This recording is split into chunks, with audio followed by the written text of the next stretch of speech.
I'm Charles Shapiro. I'm the president of the World Affairs Council of Atlanta. Just make sure you're on the right flight.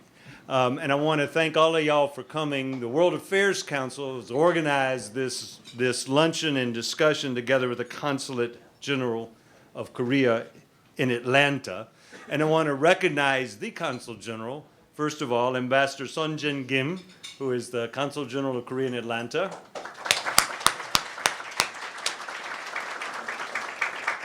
And without whom we would not be having this luncheon today, because we wouldn't have the speakers flying in from Seoul. All the great things that have come together thanks to you, Mr. Ambassador. I appreciate it. Halamolomog is the president and CEO of the Metro Atlanta Chamber of Commerce. If you don't know her, you should. And if you are in business in any of the 29 counties of Metro Atlanta, you know her, right? Thanks. Hala, I appreciate it. Thank you for coming. Is Jun Liu here? He was going to come. I don't see him, so I'm not going. Well, then I'm not going to introduce him. So much for him. And I want to thank our speakers who are here today, Dr. Jae-Chun Kim and Dr. Suk Lee, who both have flown in from Seoul to be here, and Scott Snyder. You guys are supposed to wave your hands when I call your name.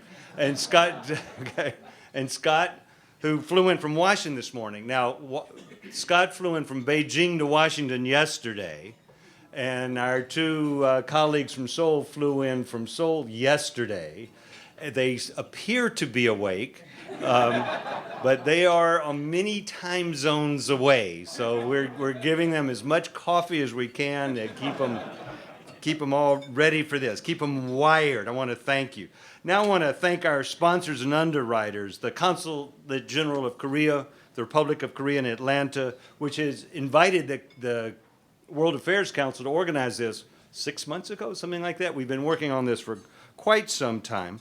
And they've provided the funding to make this possible, together with Kia Motors, which everybody knows has got a huge assembly plant working away in West Point.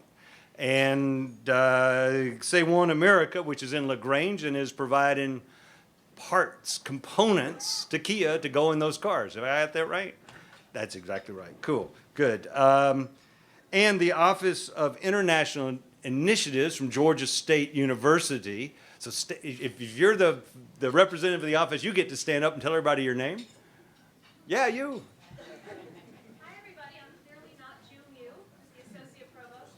I'm Amanda, Director of International Programs and Projects, and my colleague Jae-Chun is the Director of International Partnerships and Agreements, and we're very happy to be co-sponsoring this. Yeah, and I'm going to tell you why. Because Georgia State University and the World Affairs Council is part of Georgia State, is focusing on 5 key countries around the world. And one of those 5 countries is the Republic of Korea. So that's why they are here, why we're delighted to have y'all here, and one of the reasons why we're delighted to have this program on Korea, because it fits in with our goals. I also want to thank the Korean Southeastern U.S. Chamber of Commerce, who has a table here, and Angie Levin, who helped put that table together, and I hope Angie is here. And we've got a group of Korean language students from Georgia Tech. Where are you? Raise your hands. Hey. Okay, so these are Korean language students from Georgia Tech, the School of Modern Languages and the Ivan Allen College of Liberal Arts. Their teachers are here as well. And following the lunch, they're going to meet with Dr. Kim and with Dr. Ri in Korean, right? Which it's one thing to talk about lunch and what you want to eat. It's another thing to talk about politics and economics. And this is going to be like the final exam for y'all. So I want to thank you here. There's one last person I want to single out, and that is we've got a graduate assistant who is Mark in the room right now? Anyhow, we've got a graduate assistant from Korea who is working with us. He goes by Mark, but that's his gringo name. And his real name is Suk Kim, and he told me how to pronounce everybody's name, so I want to thank him. But he also helped we put out, for the first time, I think in the history of the World Affairs Council, we put out publicity on this lunch in Korean, right? So that is all due to Mark. So thank you. eat lunch. We're going to, in a few minutes, when we reach the right point, we're going to bring the speakers up here. All this moving and that was going on is we're going to bring a screen down because we've got slides. So we had to rearrange and we're going to get the PowerPoint. So, Ambassador Kim, how do you say enjoy your lunch in Korean? What do you say when you sit down to eat? Okay. Professor Kim, how do you say this in Korean? How do you say bon appetit in Korean? 맛있게, 맛있게, 맛있게 드세요. There you go. You heard it. Oh, okay. Okay. Oh, I'm sorry. Ambassador Kim is going to, he's got a few words he's going to say. I apologize. I didn't follow my own script. Then, can I speak in Korean? Yes. Students who is learning a Korean language, maybe they have still problem in understanding very difficult political economic issues. So my two professors, doctors, will give you lecture in English. You can be relaxed. Good afternoon, everyone. Ambassador Charles Shapiro, President of the World Affairs Council of Atlanta, the Honorable Scott Holcomb, Georgia House Representative, District 81, Madame Hala Modelmog, President of the Metro Atlanta Chamber of Commerce, distinguished scholars and guests, ladies and gentlemen. First, I'd like to welcome each of you to this discussion today. I would also like to thank the co-host, World Affairs Council of Atlanta, and thank Kia Motors Manufacturing Georgia, Sewon America, and Korean Air for their generous support. This event is a very timely one because the North Korean issue is a priority at the upcoming summit between my President Park and President Obama in Washington, D.C. tomorrow. Early this year, after 7 years of division, my government proposed to North Korea more feasible, more viable, step-by-step initiatives which will expedite peaceful unification of the two Koreas. A unified Korea with a total population of 80 million people will provide new opportunities not only for Korea, but also for the major stakeholders, including the United States, China, Russia, and Japan. I believe that a new united Korea would open up new opportunities, particularly for further growth of the political and economic partnership between Korea and the United States. Ladies and gentlemen, the Korean Peninsula has been divided for 7 decades. This division is the only remaining legacy of the Cold War since the unification of Germany in 1990. We have 3 prominent experts here today. I look forward to their enlightening presentations as well as many inspiring comments from the floor. I hope you will have a better understanding of this important international issue at the end of today's event. Thank you very much for your attendance. We are going to start the program, and it gives me great pleasure to briefly introduce Dr. Kim Reimann, who's the Associate Professor in Political Science at Georgia State University. Kim has been a collaborator on a number of Asian programs that we've done over the recent years, and was the former director of the Asian Studies Center at Georgia State. So Kim, I'm not going to go into a long bio, but I know that I can just say that she's had a huge amount of experience and study in the whole of Asia as well as the Korean Peninsula. So Kim, thanks for moderating and introducing our speakers today.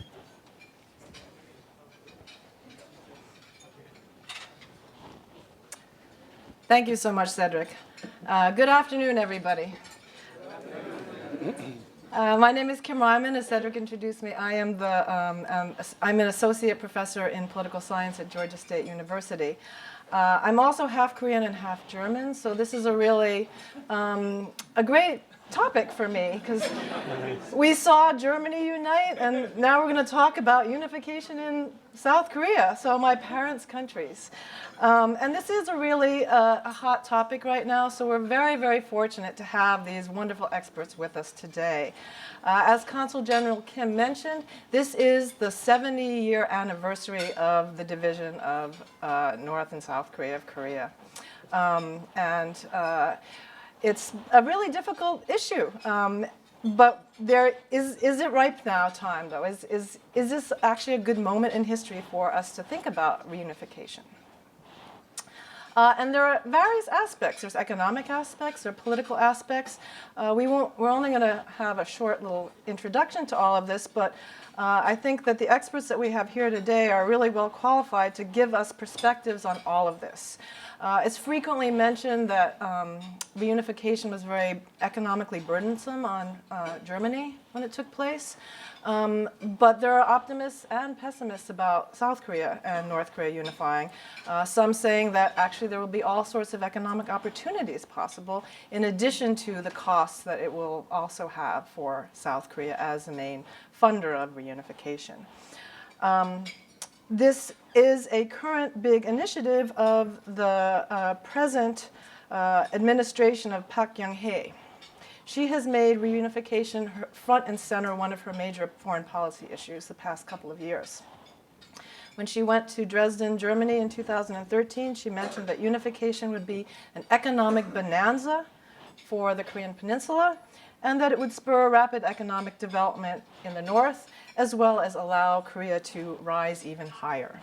So the current administration in Korea sees a lot of potential for reunification and is a big promoter of it, more so than previous administrations, and much more so publicly. And there has been a mix of reactions to this policy.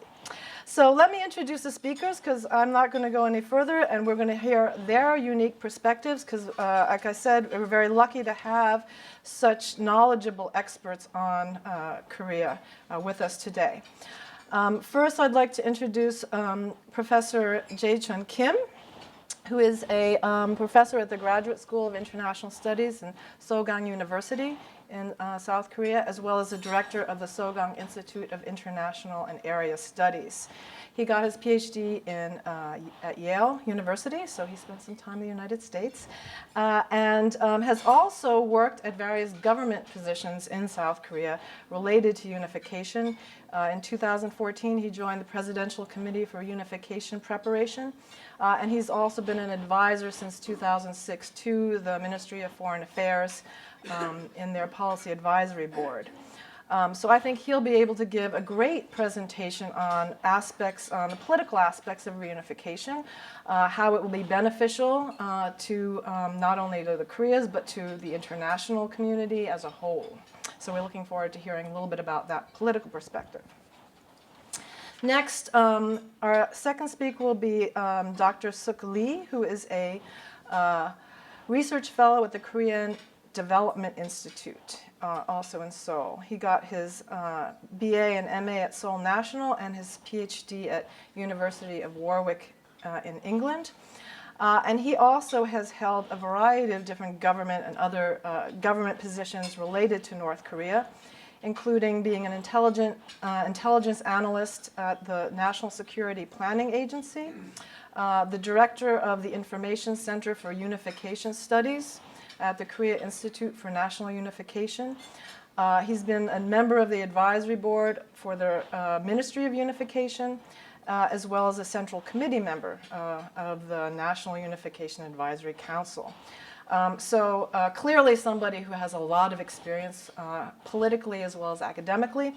He will be talking about some economic aspects of Korean unification as well as international cooperation.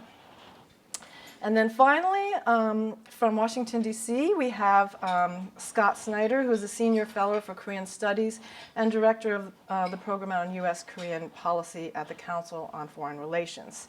He has been at the Council of Foreign Relations since 2008, but he's also been in many different, very prominent foundations and think tanks, and really is one of the top experts on North Korea that we have. He founded and directed the Center for U.S.-Korean Policy at the Asia Foundation and served as the Asia Foundation's representative in Korea from 2000 to 2004. And he's written also 3 books related to North Korea and is really one of the top experts on North Korea in the United States. So without further ado, we will now hear from our speakers.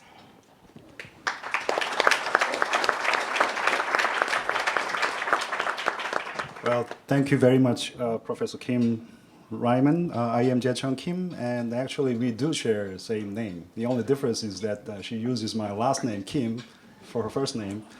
My mother's last name, too. Well, it's really an honor to stand behind this podium and to present my idea about Korean unification, how it can work as an international public goods, how it can benefit the international community as a whole. I'm really thankful. My special thanks go to Consulate General Kim Sung-jin, and also Mr. Chairman Shapiro, and all the people in Korean Consulate, and all the people in WAC of Atlanta to make this event possible. To stand behind the podium and to present my idea to this informed and intelligent audience is a little bit overwhelming to be honest. My presentation is composed of 2 parts actually, but I was just told that to limit my presentation to 10 minutes. So I don't really think that I can cover the second part of my presentation. The second part of my presentation is about how we can reconcile policy to disarm North Korean nuclear weapons and unification policy. In my opinion, I think it's difficult to coordinate these 2 policies. Why? Because if you push North Koreans too hard on nuclear issues, that sort of diminishes our strategic flexibility with regard to our unification policy. And if we pursue unification policy without any clear strategic orientation, if we pursue our unification without discipline, it can worsen North Korean nuclear weapons situation. So coordinating these 2 policies are very, very difficult. So that's going to be the second part. That was going to be the second part of my presentation. So I don't think I'll have time to cover the second part. So maybe we can talk a little bit about that difficult issue during questions and answer session. The theme that I'd like to talk about today is how unification of Korea could work to the advantage of the international community as a whole. Okay? To do that, let me briefly talk about this unification 대박 theory enunciated by President Park Geun-hye during her State of the Union speech in early 2014. 대박 is a slang, actually. 대박 is street language, but the president used it, so why not? I'm going to use it anyways. 대박 means economic bonanza. It's like a jackpot. Okay, so she mentioned during the State of the Union speech that unification will bring about huge economic benefits to the people on the Korean Peninsula. I think it was very timely to bring about, to talk about economic benefits. Why? Because in South Korea, this younger generation was losing interests in unification. Their attitude was like, what is in it for us? Unification, it's a long shot, but what is in it for us? And then she said, we'll have to accomplish unification, not because we're the same nation, but because it'll bring about huge economic benefits to the people on the Korean Peninsula. Okay? So I think it was a 대박, that unification 대박 theory in and of itself was really a 대박 in Korea and attracted a great attention from the Korean population, not just the Korean population, but people in Northeast Asia and people all around the world. The problem I see with that, not the problem, but after the release of unification 대박 theory, people tend to think of Korean unification as being beneficial to the Korean people only. So Korean government worked really hard to promote this unification to the North Korean major stakeholder countries in Northeast Asia, the United States, China, Japan, and we went great lengths to promote unification to these major stakeholder countries in Northeast Asia by highlighting security and economic benefits that the Korean unification bring to Northeast Asia. But in my opinion, I think we'll have to elevate this DEBAC discussion to the international level because beneficiaries and the scope of DEBAC are much broader. In my opinion, the unification of the Korean Peninsula would be a world historical event that could contribute to the international community as all, meaning that the benefits would go beyond the Korean Peninsula and it would go beyond Northeast Asia and to the international community as a whole. And scope of DEBAC as well, we tend to think of unification benefits only in terms of security, political and economic benefits. But scope of benefit can be much broader. The unification can contribute to many issue areas such as, non-proliferation of weapons of mass destruction, human rights, promotion of human rights, environmental protection, human trafficking, money laundering, counterfeiting, and whatnot. Because unification means the resolution of all these problems that you can associate with North Korea. Okay?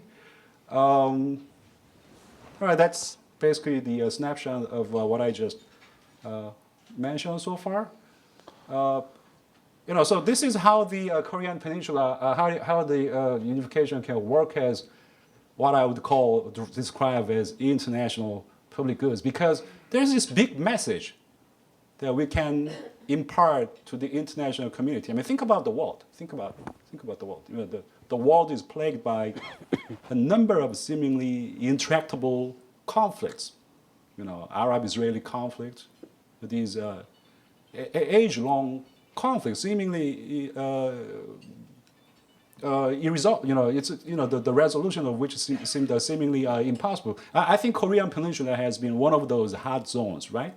But if we can accomplish unification somehow, I think we can impart this positive message to the world that if you put in good faith efforts, sincere efforts, conflict, seemingly intractable conflict can be resolved. I think this is really a big message that we can, positive message that we can impart to the world by exerting proper efforts. You can resolve this, age-long conflict. And also, think about the world today. The world is one of the hot issues is that the income inequalities, growing income inequalities across the nation states and also within the nation states. We got to do something about. But think about the integration, unification of North and South Korea. South Korea is one of the most economically well-to-do countries in the world. Very powerful country, but North Korea is one of the most impoverished countries in the world. So if we can somehow integrate these two, different societies, I think this is also an important message to the world.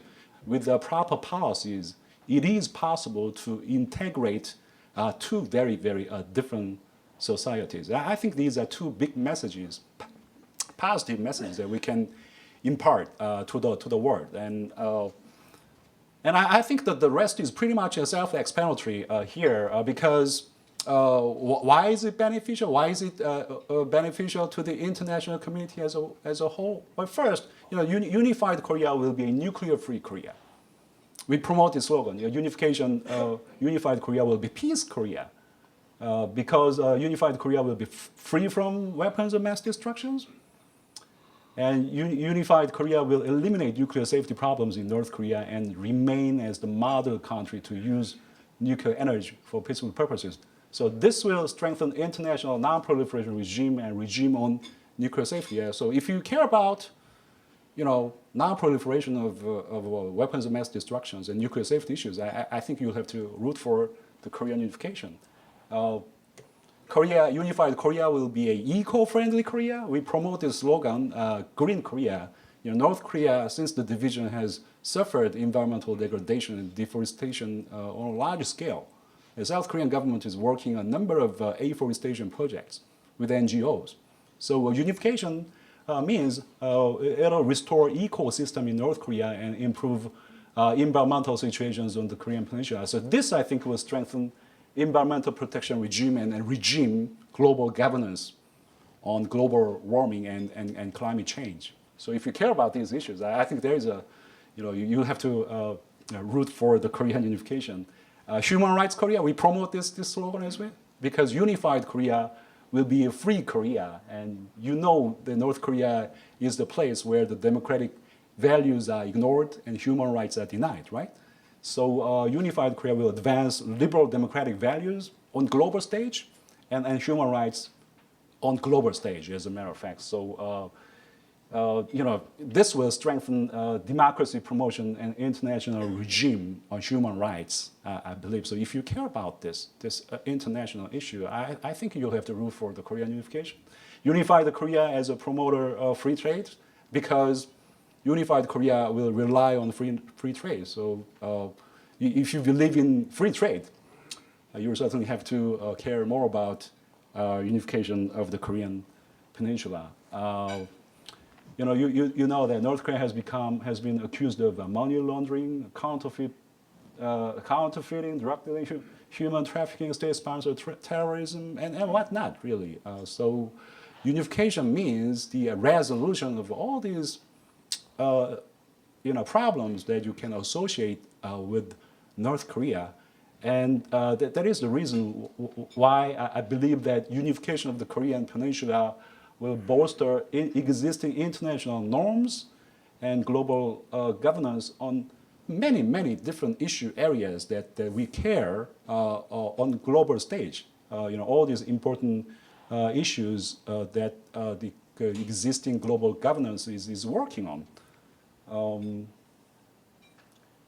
So I think this diagram is pretty much self-explanatory here. Unification of the Korea will result in bolstering of global governance on a number of important issue areas in international relations.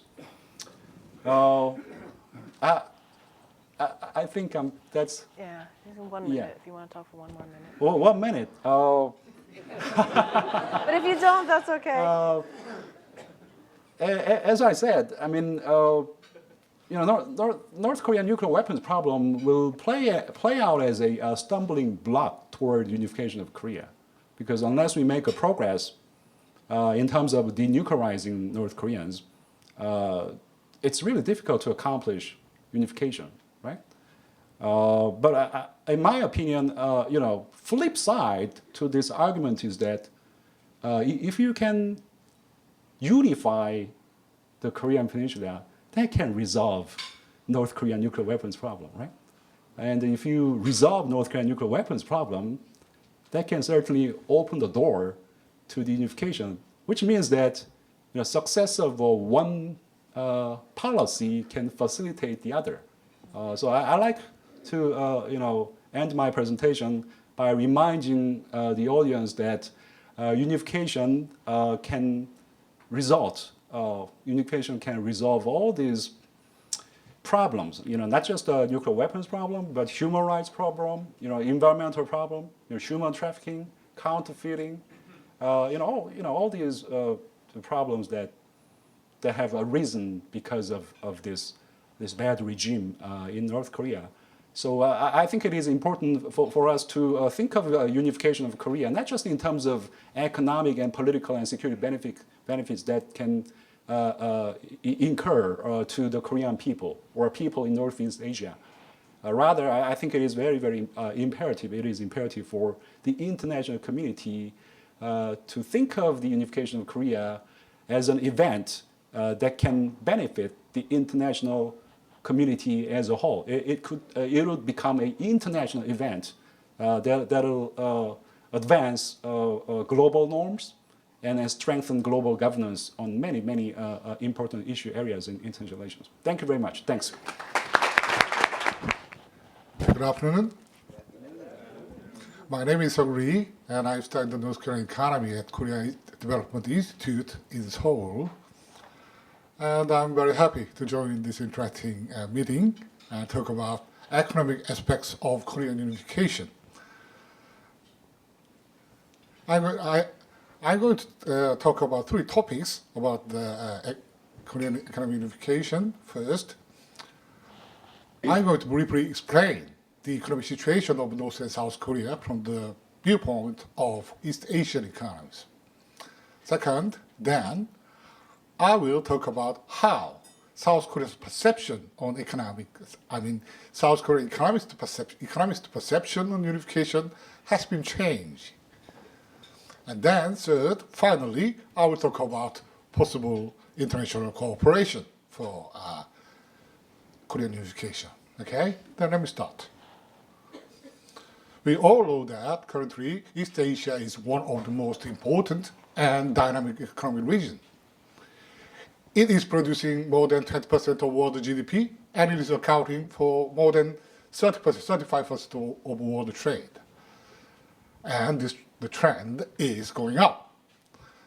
So, simply, East Asia is prosperous and fast-growing economy. So at the moment, everybody is looking at East Asian economies. But there is an exception, North Korea. North Korea is still one of the poorest and most isolated country in the world. Its per capita GDP is around 500 or 600 US dollar, according to official figures and UN estimates. And its trade volume is just a mere 7 billion US dollar, without any significant trade with major economic powers, including US and Japan. And this kind of economic situation of North Korea has imposed many problems on East Asia and Korean Peninsula. First, think about Korean Peninsula. Within the Korean Peninsula, the economic gap between North and South Korea is so widening. Okay, in terms of the population, South Korea is just 2 times bigger than North Korea. But in terms of its GDP size, it is more than 80 times. What about the trade volume? The gap is more than 100 times. The economic gap is so widening.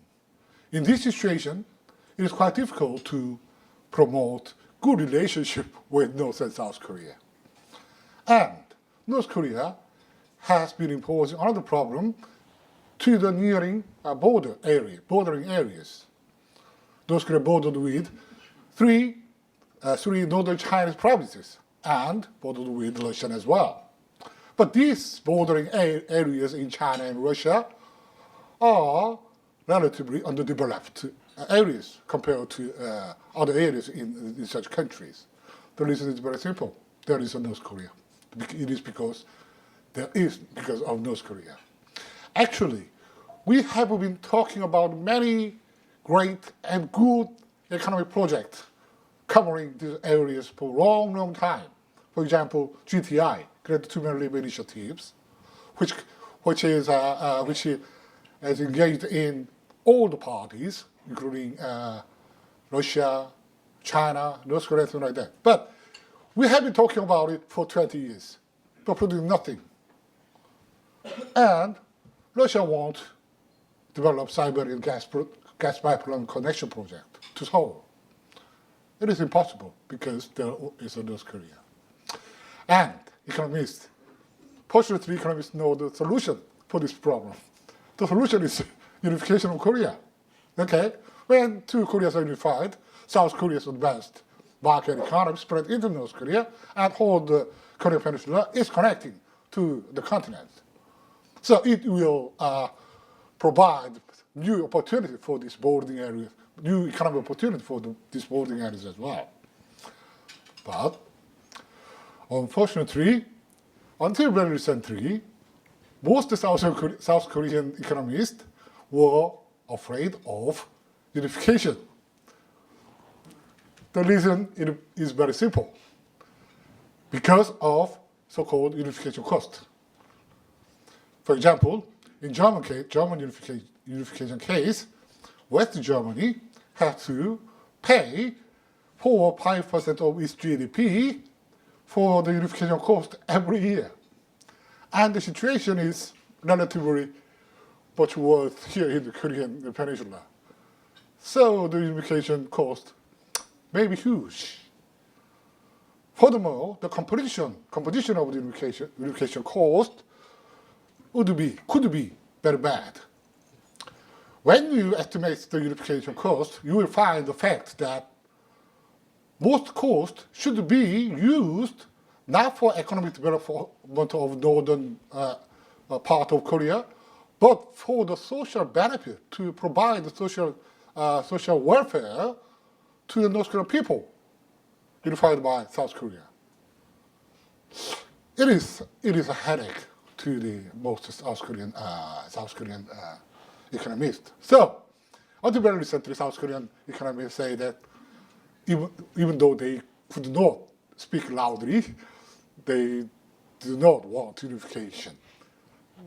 But fortunately, the situation is slightly changing, has been changing.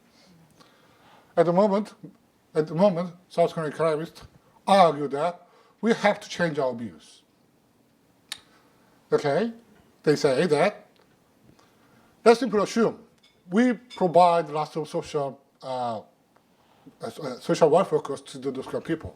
Then what should we do? What should those Korean people do with this cost? They will buy South Korean goods and services. It means that unification cost will create new demand or new market for the South Korean economy itself. It should be a new opportunity. It could be a new opportunity. Let me take one example. Seoul is the capital city of South Korea, and Pyongyang is the capital city of North Korea. And most people living in Seoul and near Pyongyang area in North Korea. But the distance between Seoul and Pyongyang is around 360 kilometers, something like that.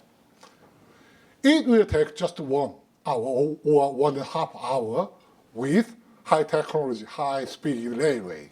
It means that if unification happens, this Seoul and Pyongyang is incorporated with each other, making a huge megacity.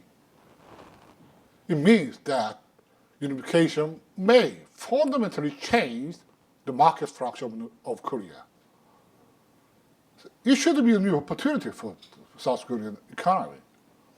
Okay, what about the labor? There are 24 million North Korean labor who are well organized in the socialist system, who speaks Korean very well, okay, who are very well educated. And what about resources? There are natural resources in North Korea. Above all, unification means South Korea economy itself will be connected to the continent directly. It makes South Korea to find a new economic frontier. So, nowadays, in recent days, many Korean people, many Korean economists say that, okay, unification may be an opportunity for us. And this kind of a change of perception is quite important. Because at the moment, South Korean economy itself is facing so many problems. Its growth rate is declining to less than 3%. Its potential growth rate is declining. And South Korea is one of the most fast aging society in the world. Sooner or later, we will face the shortage of labor. And South Korean society is getting more and more divided and complicated with the loss of conflicts of social interest. So it is getting more and more difficult to reach a social agreement and to make an economic reform. It is a big problem. So if we want South Korean economy to develop further, we have to find a momentum for takeoff. Unification could be a momentum.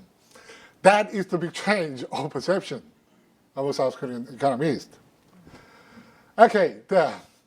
And South Korean economists argue that the unification is quite important, not only for the South Korean economy, but for the international society as well. 2 or 3 reasons. One, even if 2 Korea is united, international economic society will not pay unification cost. So, unification is always good for the international society in terms of economy. It provides new economic opportunities, right? Second, the major economic powers, including notably the US and China, will be involved in the unification process itself. Okay? Most South Korean people believe that the US will be the first, strongest, and the most supportive ally when unification happens. Okay? The US will be naturally involved in the unification process. So given this picture, it is, okay, I will finish in a moment. Okay, so given this picture, it should be more appropriate for us to talk about this issue, this cooperation issue, far before unification actually happens. Okay, then we can cooperate and make unification better. That is how the South Korean economists think about unification, and that is why I'm talking about this issue in front of you. Thank you very much. That's it. That's my explanation.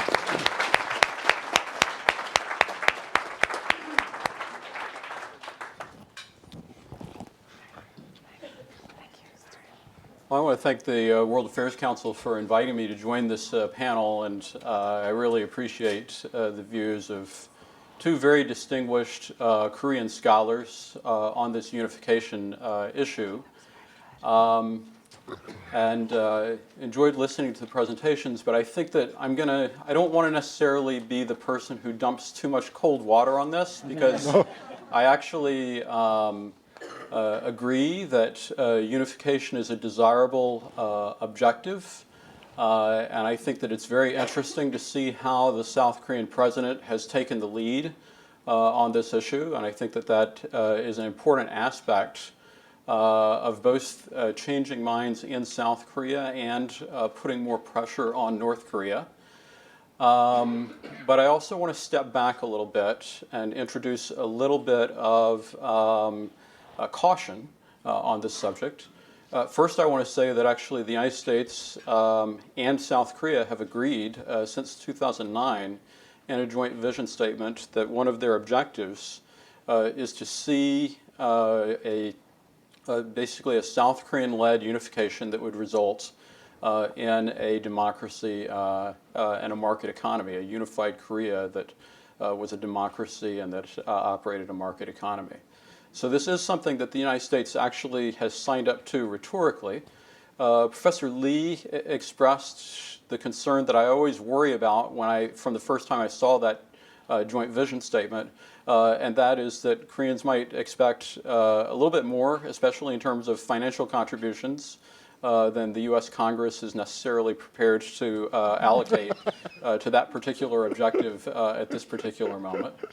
But I think the other issue that we need to step back and look at is related to, and actually I agree with everything that Professor Kim had to say about unification being potentially valuable for good governance.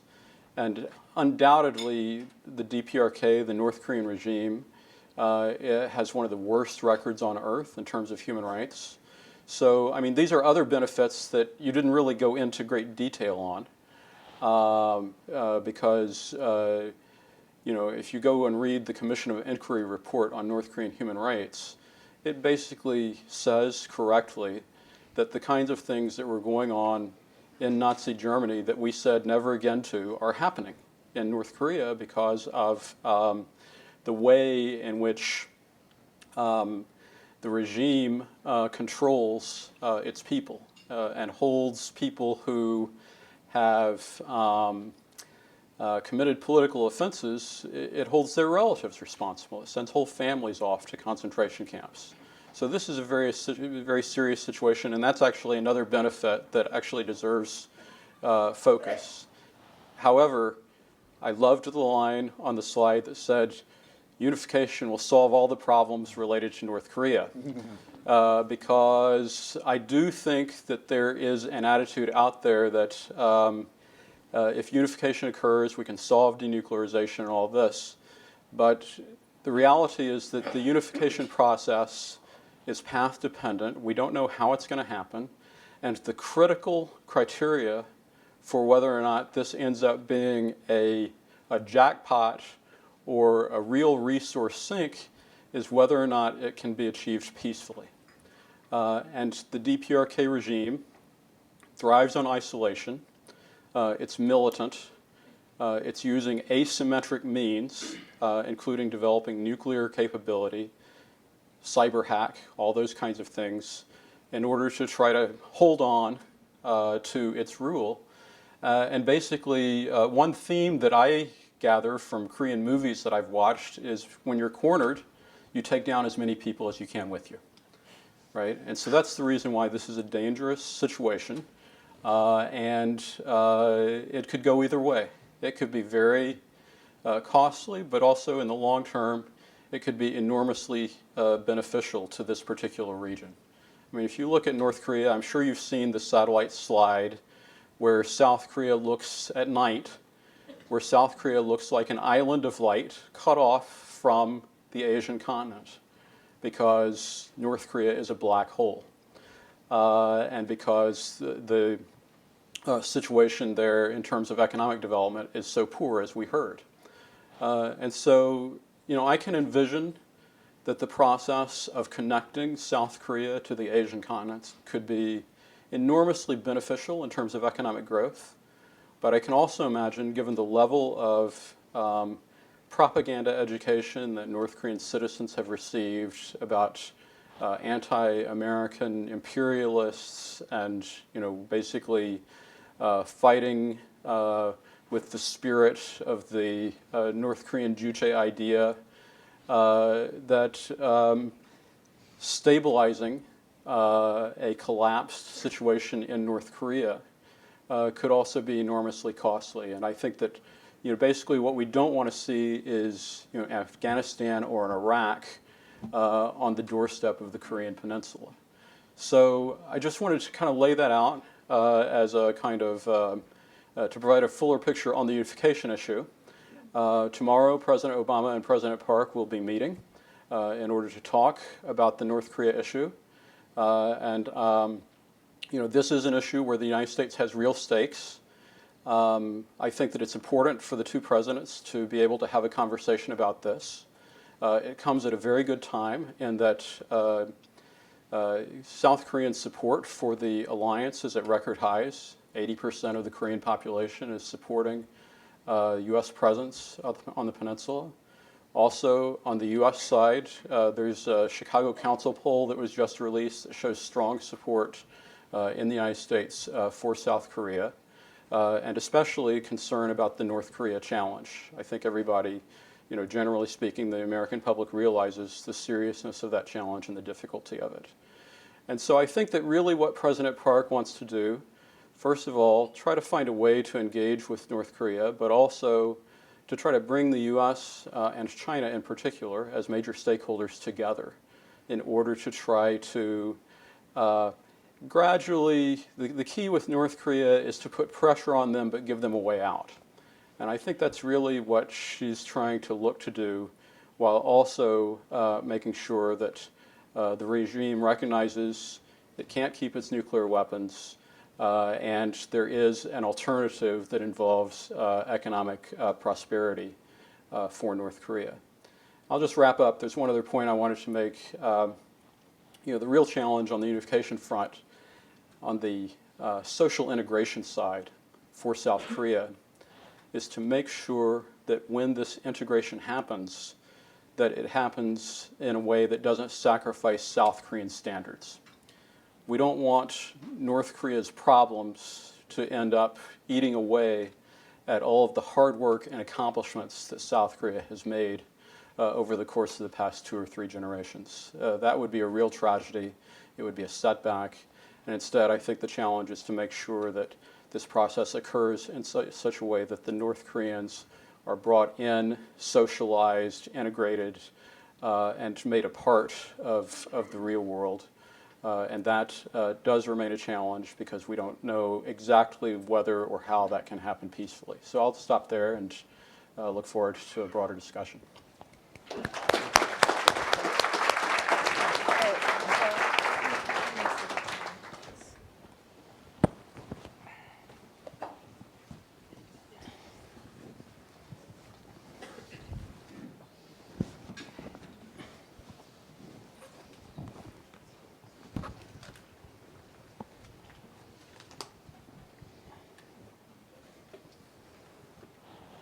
Okay, I think, oh, good, we have our mics turned on. Can you all hear me? Yes. Okay, great. I'm going to kick off just with a couple of questions to our speakers and then open everything up so we have plenty of time for question and answers with everybody. And these were fascinating presentations. I learned a lot just sitting here right now, even if it's only 10 minutes. What I'd like to ask all of you is what you see as the most challenging aspects. Since if you're more pessimistic, what do you think are the possible bright lights? So for Dr. Kim and Dr. Lee, what do you think are possibly some of the biggest challenges, either in the economic aspects of unification or in the political ones, in terms of possible things that might come up that would make it a little bit more challenging than just a smooth plus positive thing? And then for Scott Snyder, what might be some ways out? Because that's a big challenge, obviously. We would all actually love to see Korea unified and all of that, but clearly getting North Korea to the table and willingly doing this is an enormous obstacle and challenge. So what might be some of the ways forward? I know that China's also been pushing and nudging North Korea to get back to the six-party talks. What do you think might be the best way to actually push us back on or get us on some kind of track to actually have those kinds of conversations starting and that become more of a reality? So anybody can start if you're ready. I think most challenging aspect of unification, maybe I was being too optimistic because I only highlighted the end results of unification. From here to there, how are we going to get there? We got to put in great efforts. I mean, sincere efforts, good faith efforts, and with the proper policies, I think it's possible. But one of the stumbling blocks, I believe, is how are we going to get rid of nuclear stockpiles in North Koreans' hands, because it will present a major stumbling block toward unification unless we resolve nuclear weapons issues in North Korea. There's not going to be unification. I mean, unification is not going to be complete if we retain nuclear weapons. I think unified Korea will have to become a nuclear-free country. In order for us to get there, I think we will have to do something about North Korean nuclear weapon situations there. And as I said, disarming North Koreans and at the same time pursuing making a progress in unification policy is going to be very demanding. So that part I think is going to be very difficult. But you also asked me to highlight one of the bright sides. Maybe I think because the positive momentum has been created after the August 25th agreement between North Korea and South Korea. After North Korea launched this landmine provocation in DMZ that critically injured 2 Korean soldiers, we responded by resuming loud, speaker broadcasting criticizing, Kim Jong-un regime, and North Koreans responded very vehemently. So shots were exchanged, in the West Sea. So things were escalating. But we stood firm.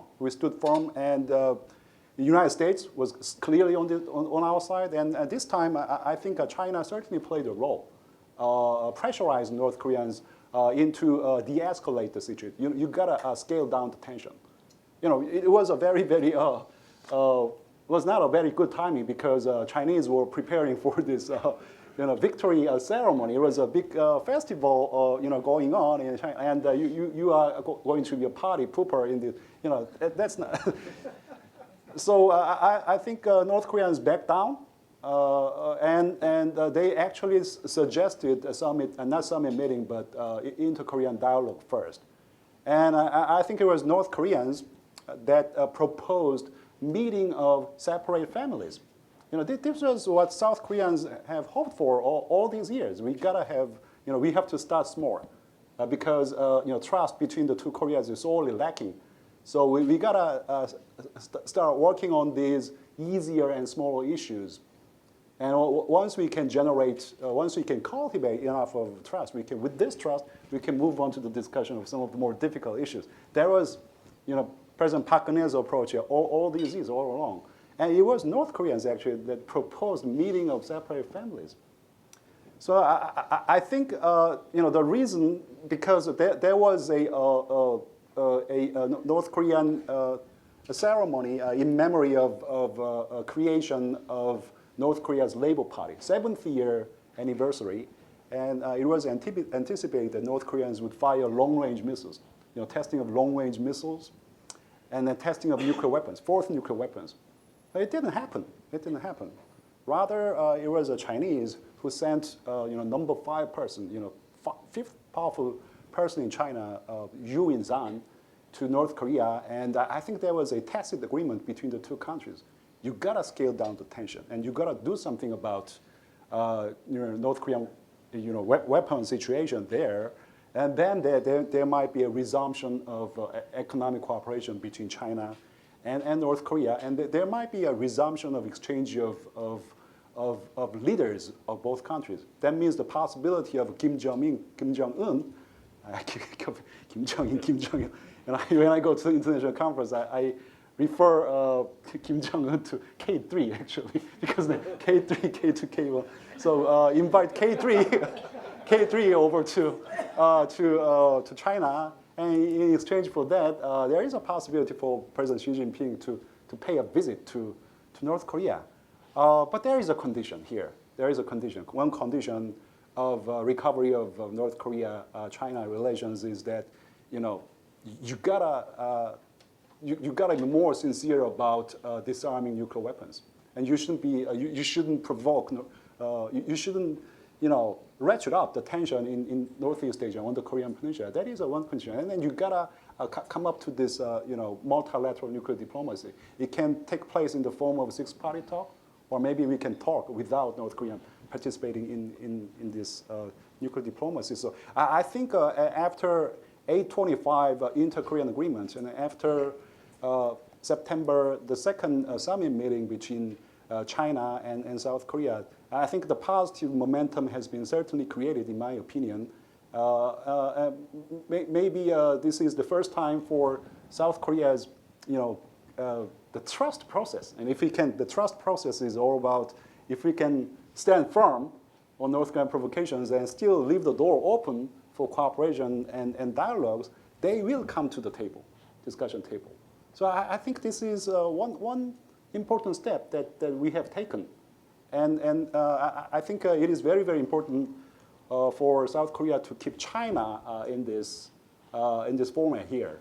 And I think virtually South Korea and then China and the United States are virtually on the same page with regard to nuclear weapons issues in North Korea. So maybe it is now is an opportune time for South Korea and the U.S. and China to come together and start a strategic dialogue as to how we can disarm North Korean nuclear weapons. We don't want to do it officially because it can provoke North Koreans, but I think this is an opportune time for 3 countries to come together and talk about the future of Korean Peninsula and also how we can disarm North Korean nuclear weapons. Thank you. Yeah. As far as North Korea is concerned, economists are always facing one fundamental problem or question, that we do not know what kind of problems politics can make. Let me take you some examples. Since the late 1990s, we had developed North-South Korean Economic Cooperation. So the North-South Korean Economic Cooperation has been increasing so much. But in 2010, suddenly, North Korean government attacked Cheonan battleship, ROK Cheonan battleship. So we had to impose economic sanctions on North Korea. Since then, North-South Korean Economic Cooperation evaporated, except for Kaesong Industrial Complex. So my worst scenario. In my presentation, I assume that unification can be achieved in a peaceful manner. But what if unification achieved not in a peaceful manner? I don't know. For this reason, I think economists are more keen on the ROK-US alliance, even than the political sides of politicians, because economists think that the ROK-US alliance is a basic to prevent such kind of bad thing happen in the present and in the future when unification actually happens. Okay.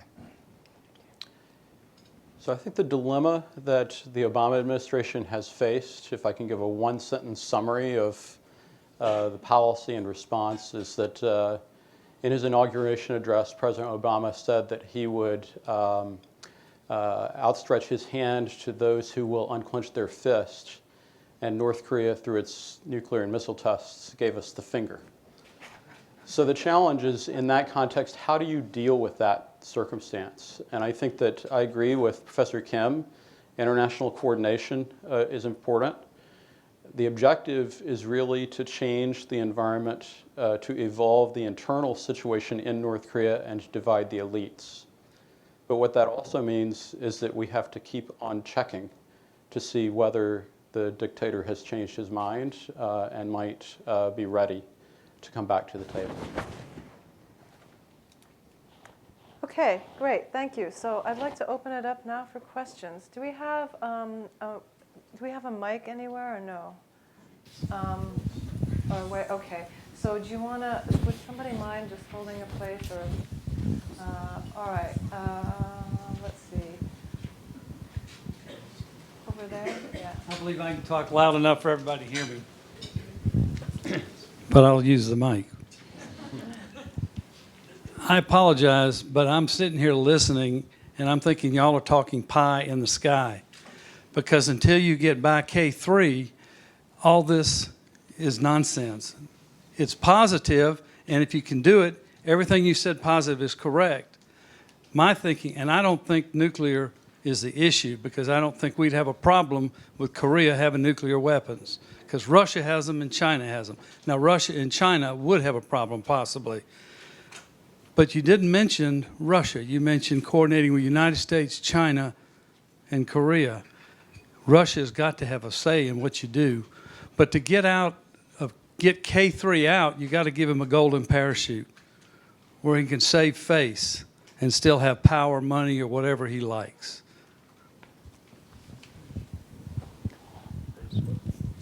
Okay, would anybody like to respond, or we have actually some more questions. Why don't we collect a few more questions too, back there? Sorry. I'll try and speak loudly enough so that I will still use the mic. And this question is for Scott. You've indicated that you've got K3 in power. You've got the history that you have discussed about the philosophy of bring down as many as you can if you get into a corner. You've mentioned previously the intercontinental ballistic missile tests. I presume that you have done an assessment on your own as to the capacity of those missiles to reach the continental United States? If so, is that capacity there? And do you have concern about it being used when and if K3 finds himself in a corner?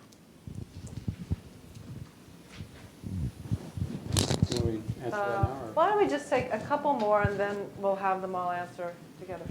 Scott? Thank you, gentlemen, for a terrific presentation. And one of the maxims here in the United States when we talk about Pyongyang is that the road to Pyongyang goes through Beijing. And North Korea is neither democratic nor republic, even though that's in its name. But one of the goals that you stated is that it would become a democracy. It would be based in human rights. And I'm wondering if you can give some more color in terms of what you think China's reaction to that would be. It's one thing to try to make North Korea behave within its current framework. It's another one to perhaps have the expansion of the United States' influence on the peninsula right next to it, and how you think that might play out. One more question over there, then we'll just do some answering.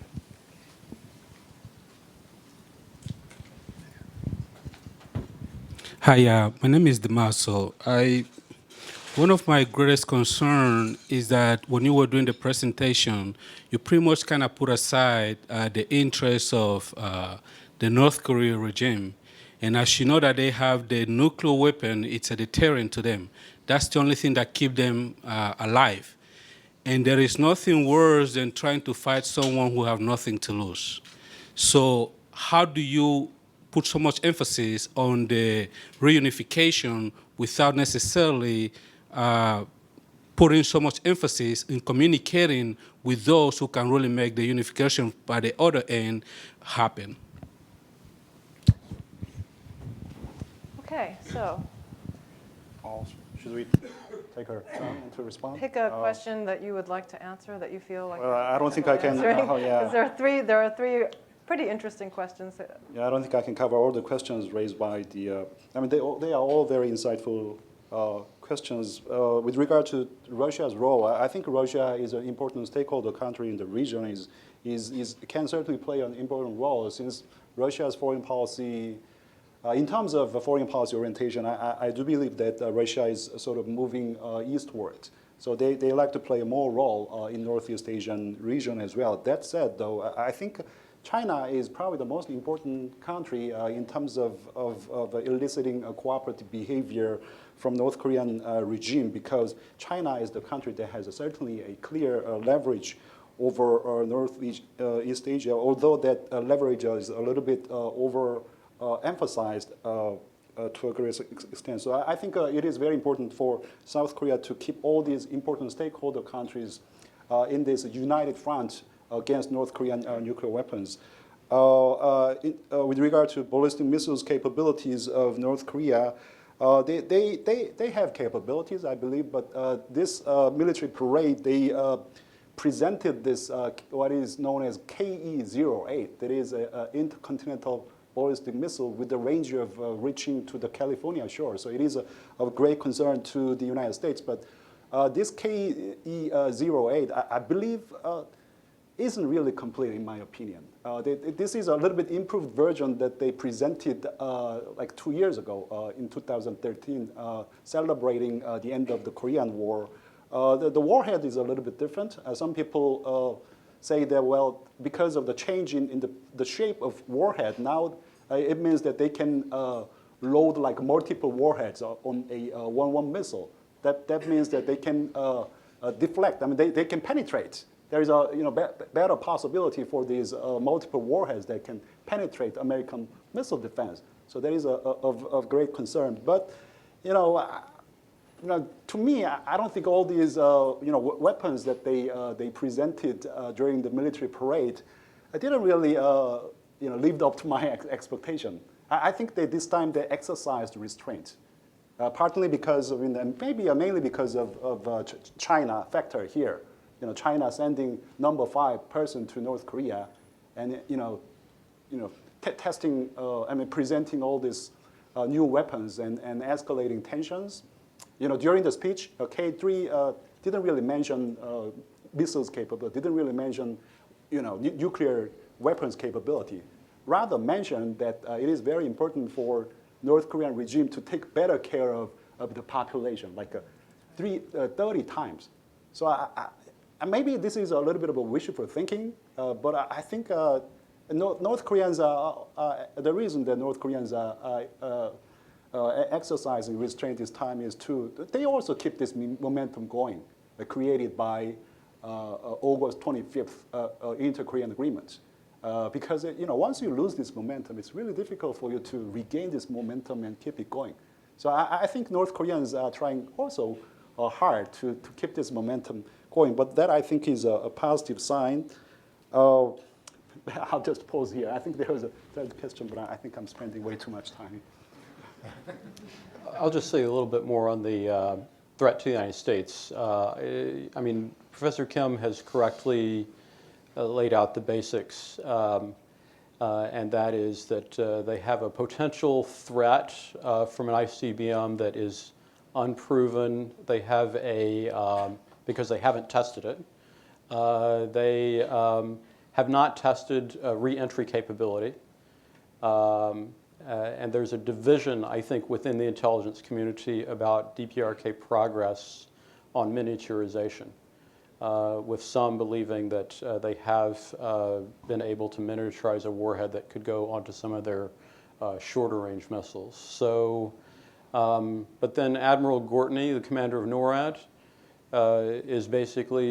has twice now in the last few months said that the assumption is that the DPRK can do this, and that that NORAD is prepared to defend against it. So it's a nascent threat. What I worry about is the way that the policy debate might change if it becomes clear that DPRK has that capability. And I think that one of the reasons why we've seen a little bit more of a relaxed attitude under the Obama administration has been because they've known that that capability would not exist while President Obama is in office.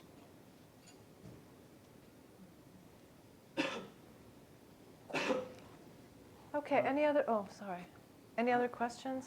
Because I think that there are. All right, we'll take these three here, starting here, then there, then there. Thank you. I would like to return back to the analogy with the reunification of Germany, if I may. There is something which is similar here, certainly. South Korea is 2 times bigger than North Korea, and Western Germany was 2 times bigger in terms of the population than Eastern Germany. But the difference in the GDP, per capita GDP, is much more worrisome as for the Korean case. I understand that the difference of GDP is something like 40 to 50 times, while in the German case it was 2.5 to 3 times. Is it feasible economically that a country 2 times bigger would transform a country with 50 times lower GDP into something, into a livable place? Yeah, we'll just take 2 more, Angie, and then. I just wonder if you'd ever considered inviting a North Korean to come to an event like this. I know the conversation goes much more smoothly and productively without a North Korean here, but should we possibly have had one for, I'm going to assume, his viewpoint? And that's my question. Thank you. And that's a great question. And yes, we will invite North Korea. No. But my question is this, and it's for Dr. Lee. What percentage of North Korean GDP is dedicated to, if you add the military and the nuclear program together? I mean, what percentage of GDP does that amount to?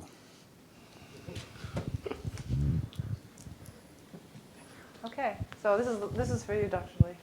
All Okay. questions. The easy question. I don't know what percentage of GDP is going to the military expenditure. Of course, there are many discussions about it, but I think that the uncertainty is. What would you guess? 20%? No, I don't want to talk about that. And as your question is very, to most economists, it's a very big question. So still controversy is going on. But there are two different views. One view is, yes, it is possible. Yes, it is possible. So, and it is possible, and we cannot control that the process of unification. Just like the German case, politics can control the whole process, and the economy is just adapt itself to the political process. So we have to adapt our economy, South Korean economy, to that process. That is one view. Another view is, no, it is not possible, and in terms of economics, it is not desirable either. So we have to find out another solution. And we are talking about many possibilities. One of the possibilities is that we create special economic zone in the northern area. Okay, so even when political unification is achieved, if possible, we can run the northern part of Korea in a rather different economic zone. Okay, of course, that is basically market economy, but all the economic rules and institutions are slightly different. Just like two economic systems, Hong Kong and China, for the time being. But I have to say, that is not the official view of Korea. No. It is absolutely no. And it is just talking between economists. There are some economists are talking about many possibilities. I just want to emphasize that. Okay. I just want to return to the regional view of Korean unification because of this German case, because I think that there's a striking difference, especially you recall really the U.S. was involved with discussions with I guess in the Soviet Union at that time, just prior to Soviet collapse, that enables German unification to move forward. In I think the Korean case, we're talking about a rising neighbor rather than a declining neighbor and patron. And so that's a big difference. And then I think the other dimension that is challenging is that, I hate to say this, but in some ways, a divided Korea has actually been good for regional stability, in the sense that Japan and China both view Korea as an essential, a friendly Korea as essential to their respective security. And so you have to find a way as part of Korean unification to satisfy security interests of these neighboring large powers in a way that can ensure that whatever unification process occurs doesn't end up inducing further conflict in the region. With the question of why don't we invite North Koreans over to this kind of venue? It'll lead to more productive discussion. That has been our policy all these years. I mean, the door is open, so come on out and let's engage in a frankful discussion about the future of the Korean Peninsula. I think that we didn't really respond to the one last question that was raised. The previous round of questions.